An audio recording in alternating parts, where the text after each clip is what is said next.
cyiza aba VIP mwaramutse mute, aba VIP mumeze mute, aba VIP mwaramutse neza. Reka nizere ko mwese mumeze neza cyane. Rero twageze ku itariki ya 30 z'ukwezi kwa karindwi mwaka wa 2026. Umwaka urarangiye, ukwezi kwa karindwi kurarangiye. Iyo twageze ku itariki ya 30 mu by'ukuri ibintu biba byarangiye. Dusigaje umunsi w'ejo ku itariki 31, ubundi tukinjira ku itariki ya 8 mu kwezi kwa 8 plutôt. Ukwezi kwa 8 kurimo ibyo bita rendez-vous ziremereye cyane hano mu kazi dukora. Ukwezi kwa 8 turi excited. Ukwezi kwa 8 nababwiye ko ni ibintu byinshi cyane, ni impinduka nyinshi cyane twiteze guhera mu ijoro rya tariki ya mbere. Mu by'ukuri ubwo ni ejo ni mu masaa 6 z'ijoro rwose impinduka zizaba zitangiye, mwatangiye kuzibona ewan. I'm very excited. I'm very excited. Ndishimye kandi nanone mfite amatsiko. I can't wait. Sinjuzarota uyu munsi urangira n'uwejo ukarangira mu by'ukuri, ariko biraza kurangira byanga byakunda. Ubundi tukinjira ku itariki ya mbere z'ukwa 8, iyi tariki muri butangiye kuboneraho miracles, icyo bita bitangaza. By the way, ariko reka natangire basi, nanatangiye ikiganiro byanga byakunda kuko murabizi ko siniyonje mbanje mu kuganira ku mafaranga cyane cyane ko binyuze muri betting. Twibaza tuse birashoboka ko umuntu ashobora gukorera amafaranga muri betting. Ya birashoboka, ariko nyine nawe ugomba kuba ufite icyo washoye. Ntabwo by the way, abashora ni betting ni nka business nk'izindi. Ushora duke yunguka duke. Ufite amahirwe yo guhozaho ukabona nubwo wenda ejo byaba bitagenze neza, ariko ukaba ufite n'imbaraga zo kongera kugerageza uyu munsi wa none. Ubwo ni ubwo ubaho. Ni nka business isanzwe. Ni nko ushaka gufungura business ntibigende neza igahomba. Na business idahomba kuri nose iyo yose, ariko ugasanga mwahise bivamo acitse intege. Ariko niba ushaka gutsinda ugomba kuba uri hafi ya stage batsindira abaseleburira intsinzi. Ntabwo intsinzi izaza ngo na Yesu yaravuze ngo kwa kundi bavuga ngo nzabasanga mu mujyi, ugomba kubasanga aho muvoma ziri. Ugomba kuba wakoze kugira ngo utsinde. Naho nudakora uzajya ubibona twabipostinze duserebura gusa, nta kindi uzajya ubutegereje guserebura intsinzi z'abandi cyangwa se userebure kuribwa kw'abandi. Tu vois, ibi kandi bikaba binajyana na riske, ariko niko n'ubuzima bwose bumeze bro. Ikintu cyose uzasangiraho muri buno buzima uzasanga gisinkiye kuri riske dufata. Nta kintu cyari cyo cyose nzi muri nosi cyatanze umusaruro kitabanjirijwe no gufata riske. Uko ubyita kose, nta kintu n'iki na kimwe mu buzima, no kubyuka ubwabwo ukagenda ukajya mu modoka ukagenda, niyo ni riske. Kuko hari abakubwira ati se nta modoka zica abantu, niyo ni riske. No kuvuga ati uyu munsi ndakora urugendo rw'ibirometero 100 n'amaguru, nabyo ni riske. Bro, ubuzima bwacu bwose bushingiye kuri riske. So abanaliste banje abo mwamwa aya mezi nk'abiri ashize, kubera ko nyine nta kazi kenshi karimo, nta kazi bari bafite ko gukora, nari narabaye bahagaritse. Uyu munsi nababwiye nti ifoke mutangira mukora akazi. Bivuze ngo abanaliste banje ya timu yanjye nabonye message mwazibonye bose. Ndakeka niba uri umwanaliste ukaba uri kumva nimero yanjye iki kiganiro, urabizi ko nagwaye message. Niba uri muri team yanjye analysis, ariko byagashya noneho muri groupe ho nashyizemo abandi batipi b'abanyamahanga, harimo umugande, harimo umunyakenya ndetse n'umunyaegiputa, hari n'umunyagana turi kudiringa dusinyanye kontara nawe. Icyo babibire baba basabwa bro ni ukunegurira akantu gato kawe. Niba ari ikipe imwe yanalize, fata umunsi wose yanalize, bitarenze saa 7 ube wamaze kuyimpeza neza. Wayanalije mba kubita salary, barabizi mba kubita salary yemereye wowe mbikipe bakawudi katarenze 3. Umuntu bamara kutuma bose ndahita nongera noneho nanjye nicarane nabo tuba turi kumwe kuri office batarenze 2, twite twanaliza noneho tuvuge tuti utu nitwo tugiye dugutanga. Sasa tuba dufite groupe ya VIP ndetse n'iya VVIP. Utu nitwo dutanze. Aragize uraho bro, akazi kagiye gukorwa tariki ya mbere. Nababwiye ni nushaka uyu munsi n'iri joro ry'ejo ukoresha ushoboye winjiye muri groupe. Ukoresha ushoboye, nyumva neza, byumve. Ndabizi hari abo tuvuga, hari abankurikira bafite gahunda. Koresha ushoboye winjiye muri groupe. By the way, ku munsi wo kuwa gatandatu kandi ku itariki ya mbere z'ukwa munani tuhite dutangira na shampiyona ya Afrika y'Epfo iraba yagarutse. Murabizi abantu twakoranye tumaze imyaka myinshi dukorana, murabizi ukuntu shampiyona ya Afrika y'Epfo irimo ama ekipe akunda kuduha amafaranga, ama ekipe yo hasi rwose, ama ekipe amanuka, ama ekipe arimo ama ekipe muri Afrika y'Epfo ndetse no kuyatwara ibikombe. Ama ekipe muri Afrika y'Epfo murabizi yuko akunda kuduha amafaranga cyane, ni naho hari ikipe mfana muri Afrika. Shampiyona ya Afrika y'Epfo ndagira amamenyeshe ko yatangira kuwa gatandatu. Muri Portugal turakina icyo bita Supercopa. Supercopa cyangwa se Super Coupe cyangwa se Super Cup mu gihugu cya Portugal. Izi ni match zabikomeye cyane, ikomeye cyane. Ibyo ngibyo ni ku munsi wo kuwa gatandatu. Ku munsi wo kuwa gatandatu ya shampiyona mukunda irimo za Celtic, Hearts, Aberdeen, Rangers n'izindi kipe zikomeye cyane muri Scotland, bayita Scottish Premiership, iratangira ku munsi wo kuwa gatandatu. Huwa aho uri wose kugira ngo huwa ya kuwa gatandatu Scottish Premiership iratangira.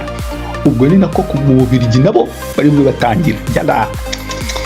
Ese niba Portugal baje, Ububiligi bakaba baje, Scotland bakaba baje, Afrika y'Epfo tukaba tubafite, next weekend tukaba turibuze kuba dufite Super Cup mu Bwongereza. What is going on? What's up? What is the next? Championship irakurikiraho next weekend, icyiciro cya kabiri mu Bwongereza. Hasigaye iki? Hasigaye ntabwo champion ntabwo champion ari Premier League gusa. Premier League ndayire ni unuko nyine kwa munani nayo ndimo ndayihumurira ngo hasigaye iminsi itageze ku byumweru bitatu. Inayiri miraze ija mugande niko bavuga ija. Urumva muri weekend dufite match ziremereye cyane. Manchester United izabiri gukina na Atletico Madrid, match yagiye nziza cyane iryoshye. Abakinyi batageze muri kimwe cya kane bose bagarutse mu gikombe makipe yabo. Aho niho nabonye ba Madrid bamanuka, ba Etindiyandire bari muri Turkiya bamanuka. Abakinyi benshi bari mu gikombe cy'isi ariko batarenze kimwe cya kane batangiye kugaruka. Ibiruhuko byarangiye.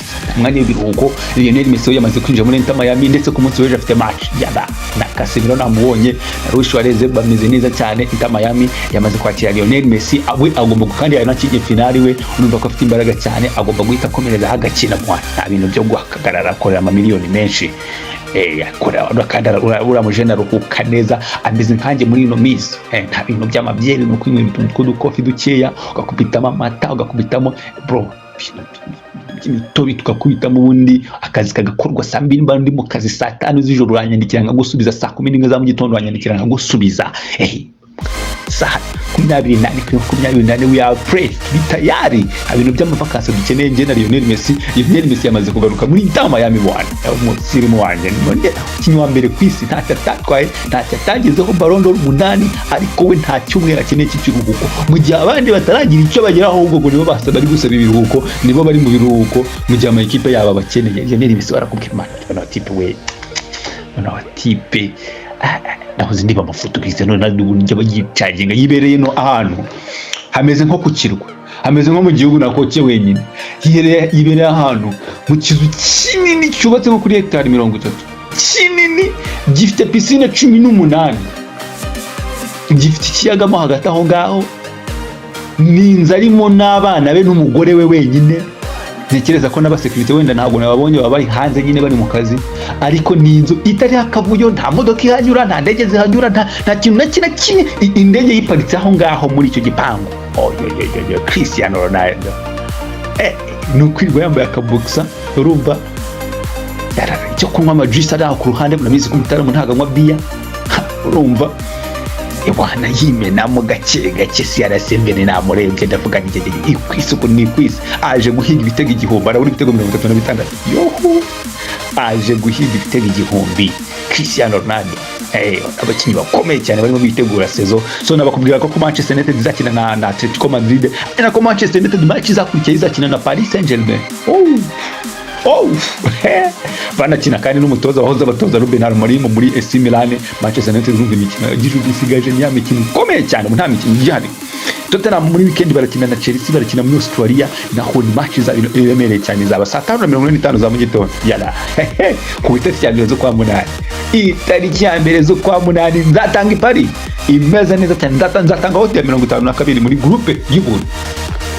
Nzatanga hotel 52 muri groupe y'ubuntu, niyo tuzatangira hose zo bwana. Itariki ya mbere sejo mundi kwa gatandatu umunsi kwa kane umusibo ejo bundi nkaza ibitekerezo byanjye bihora kuri mwebwe ndora kumbakumbura muri maso kure y'umutima ndakumbura ibintu kure y'umutima babe mu bana makumba umutima ndimbaje bahitaga gute kamana y'izijuru umusazi wigendera umwita senior one. Hanyuma rero ni ibyo ngibyo, nyandikira kuri 0794448632 nyandikira kuri WhatsApp number baza ubuntu mbaza ibijyanye na group ya VIP, mbaza kuri VIP tuzaba dufite, mbaza kubijyanye na collect score ntabwo abantu ba collect score murangikira we, ariko collect score wanjye aho kugira ngo mbazanirwe mbonye byose se ugutegereza unategereza ikaboneka yizewe. Collect score nari mfite ejo narabibonye yuko batugambaniye, ntabwo yagombaga kurya nanze kuyitanga, ntabwo nayamamaje nari nanabipostinze pita mbisi vuba ntabwo nigeze ntanga collect score ejo. Collect score iri uyu munsi ni ordinary kuko ni 114 yonyine, 114 simple premisirimo ngo 114 niyo audit turi buze kuba dufite, maze ubundi tuyitange maze ibintu bigende neza. Impamvu mutakibona amapari nya posting agaha, baratubujije guposting ibintu by'amapari n'ibintu birimo iki, bavuga yuko bira bintu ntabwo byemewe cyangwa se bikijyanye n'amategeko n'amabwiriza ya YouTube, even na WhatsApp bagiye kujya batugenzura cyane bamenye ko mbega nyine bo kuri bo wakamamaza betting mu magambo, wakamamaza betting mu bikorwa, wakamamaza betting muki, ariko gufata amapari ukereka umuntu wenda wisonzeye ukamwereka ko wariye miliyoni 15 mu by'ukuri cyangwa wariye miliyoni 30 kandi we nta n'igihombo afite, ubumutera gucumura, ubumutera rimwe na rimwe kuba yakwiba, ubumutera kugira gute, ibyo bintu ngira ngo mwese murabyumva. Uri umuntu mukuru uhita wumva iyo logique mu by'ukuri. So turimo turadiringa ngo byese babitwemereye ko nyine, kubera ko nyine nta wakwamamaza atamamaje ibyo acuruza, ariko abantu niba batanabyemera ntacyo bitwaye, nzajya nza ndibasobanurire, murabizi ko n'umunwa nawo ndawufite. Ntabwo navuze nibagirwa ko mfite match uyu munsi. Hari group ya VIP, hari VIP uyu munsi wa none n'ejo, haracyari amahirwe yo kwinjira ku giciro gisanzwe, ariko ku itariki ya mbere igiciro kigomba guhita kizamukaho, rero gira vuba ibiciro bitakuzamukana. Hanyuma icya kabiri gikomeye cyane ni collect score audition na 14 yonyine, 114 rero ugomba kuba ugikora cyane. Banguka umbaze icyo isaba kugira ngo uyikore. Hanyuma kandi nanone bijyanye na Vieta turaza kuba dutangira ku isaha zuzuye, niko gahunda naziteguye. Reka nirukanyire mu mikino nateguye uyu munsi wa none. Sekafa imikino hari uyu munsi wa none ntabwo ifite kinini cyane ivuze, keretse nk'ikipe ya Gor Mahia isabwa kandi igomba, irasabwa kandi igomba gutsinda ekipe bari buze kuba bakina nayo, ni ekipe mu by'ukuri ya Garde Republique yo muri Djibouti, yo muri Somalia Djibouti, ariko ni Garde Republique nyine bari bukine nayo, aho bakina I don't care. So Garde Republique rero na Gor Mahia igomba kuba itsindiye no match at any cost, niko biri buze kuba bigenda. Ape nabo bahize bakaniye ngo baraza gutsinda Vipers, ariko ku mwuka baba bafite nge nago simbizi, batavuga ngo naguma y'abafana babo, ariko aperi nago agifite imbaraga zikina na Vipers. Vipers ikina ku mutamana batibe babagande baboro bararya, bafite imbaraga ibintu byanyu byo kurya udufi n'iki, bakubita kawunga, bakubita umuce, bakubita igikomando, bakubita umunyigi. Abatipe babagande yatarara umwumbati ku muhanda bawotswa, umwumbati ku muhanda ubukarangwa. Abatipe babagande ni babi cyane, ndabatinya abo ngabo ba Vipers noneho. So apena Vipers rero ni umukino ngiye mbona muri sanse yo konganya, by the way ndabona rwose hagomba kubonekamo na kadro, gusa aperi gutsinda byo ntago mbibona at any cost. Mugende mufana ikipe yanyu, ariko nta kintu kirimo. Mwiguriye Gor Mahia irabihera amafaranga, mwiguriye ibitego 3 byayo, kuko nayo irabizi ko kugira izamuke hari igihe yakisanga Vipers nganyije, Vipers kabi ya mbere, Gor Mahia yabikeneye ibitego byinshi cyane kugira ngo izazamuka ari best loser, kuko kandi na amahirwe nibo bagiye gukina n'agakipe koroshye. Ikintu bindi gize ibyago nka Rayon Sport na Hilal bakanganya, icyo gihe ubwo ntacyo byabikimariye, ariko ikipe ya Gor Mahia igomba kubitsinda ibitego byinshi. Mushatse mwagenda mukagura ibitego 3 bya Gor Mahia. Reka ntirukanke nje mu zindi matches zigiye ziremereye cyane muri Karaba. Mu tumatch twa gicuti naguteguriyemo Bournemouth na Augsburg, no mukino ni saa 10 zuzuye. Bournemouth no gutsinda match niko bimeze. Bayern Munchen yaratsinzwe n'agakipe tutamenye ubwoko bwako, ariko yatangiye kurekipera bamwe mu bakinyi bayo. Bayern Munchen rero iraza kubitsinda match nayo. Hanyuma ikipe ya Marseille na Nîmes no mukino Marseille igomba kuza kuba itsinda at any cost. Reka nigire mu marushanwa yanzinduye. Ekipe ya Maccabi Tel Aviv iraza kuba ikina n'ikipe ya Sheriff Tiraspol. Maccabi Tel Aviv yeretse Sheriff ko iremereye cyane yirusha imbaraga igitsinda ibitego 5-0 mu mukino ubanza. Uyu munsi rero nabwo baraza kuba bayisezera cyane, ndaza kugusaba Maccabi Tel Aviv kuza kuba itsinda. Hanyuma Auda iraza kubikina n'ikipe yitwa Steaua Bucharest, FC Steaua Bucharest kabisa. Umukino ubanza ikipe ya Auda yari yatsinze ibitego 3-2 by the way, isanze Bucharest mu rugo, ariko Steaua Bucharest nk'agakipe dusanzwe tumenyereye muri aya marushanwa ya Conference League ndetse na Europa League, nekereza ko bakagombye kuba bakabikamaza bakareba icyo bakora. Iyi match bari buze kuba bakinira hanze, ndaza kuba gusaba kuza kugura double chance yabo plus both teams to score. Ikipe mbinjizanye so ni ikipe ya Steaua Bucharest gutsinda umukino plus both teams to score. Hanyuma Midtjylland na Besiktas yari yatsinze igitego 1-0. Uyu munsi barasohoka bajye muri Denmark, ni umukino ukomeye cyane, utaza kumva ko uwo mukino cyakoze amahirwe bafite nuko umusore wabo Leandro Trossard ari buze kuba agaragara mu mukino, kubera ko ibirungiruko nawe akipa igeza himukeneye cyane, ntago babishaka. Abanyaturikiya barimo barinvestiza amafaranga menshi cyane ku buryo ntago bashaka mu by'ukuri kuviramo hafi, bashaka byibuze kuba bafite ikipe ku mugane w'Uburayi muri buri marushanwa. So bari muri qualification za Europa League, rero twari tubonye Benfica itera intambwe yerekeza ku yindi stage muri Fenerbahce, yerekeza ku yindi stage muri Champions League. So uyu munsi rero baraza kuba bamanuka cyane na bano muri Europa League.